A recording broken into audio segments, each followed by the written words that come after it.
السلام علیکم عزیز طلبہ، نظم نعت شعر نمبر 3 ہے۔ اصول محبت ہے پیغام جس کا وہ محبوب پروردگار آ گیا ہے۔ اس کی تشریح کریں گے۔ پہلے لکھیں گے نظم کا نام اور شاعر کا نام لکھیں گے، اس کے بعد تشریح کی ہیڈنگ دیں گے۔ تشریح میں لکھیں گے کہ تشریح طلب شعر میں شاعر رسول صلی اللہ علیہ وسلم کی صفت محبت کی توصیف بیان کر رہے ہیں کہ آپ صلی اللہ علیہ وسلم اللہ تعالیٰ کے محبوب ترین پیغمبر ہیں اور آپ کے پیغام کی بنیادی روح محبت ہے۔ رسول پاک صلی اللہ علیہ وسلم کی بعثت کے وقت عرب معاشرہ حسد، بغض، کینہ اور دوسروں کے حقوق غصب کرنے کے جذبات سے آلودہ تھا۔ عورتوں، یتیموں، مسکینوں، بیواؤں سب کی تذلیل رواج زمانہ تھا۔ مخالف قبائل کے افراد چھوٹی چھوٹی باتوں پر طویل جنگ و جدل میں مصروف رہتے، بیٹیوں کو زندہ درگور کیا جاتا، یتیموں اور مسکینوں کو دھکے دیے جاتے، لیکن رسول پاک صلی اللہ علیہ وسلم کی آمد سے واضح تبدیلی رونما ہوئی۔ سارا منظرنامہ ہی بدل گیا۔ عورت کو ماں، بہن، بیٹی اور بیوی کی حیثیت سے محبت و عزت حاصل ہوئی۔ مالی اور جسمانی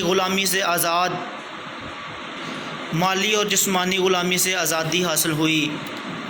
اسی طرح بنی نوع انسان کو قرار حاصل ہوا۔ دشمنوں کو معافی دی گئی، یعنی غلاموں اور دشمنوں کے ساتھ محبت کے سلوک کے باعث ان کے جانی دشمن ان کے ہم رکاب بن گئے۔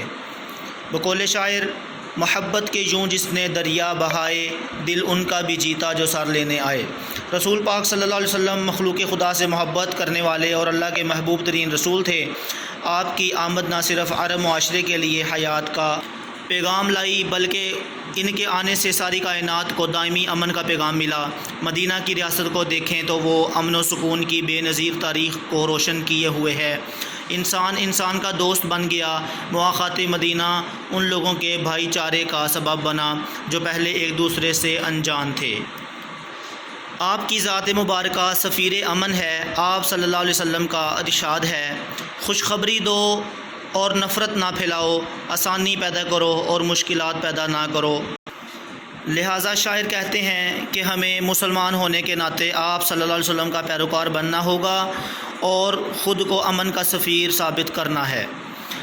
بقول شاعر اقبال، یہی ہے مقصود فطرت، یہی ہے رمز مسلمانی، اخوت کی جہانگیری، محبت کی فراوانی۔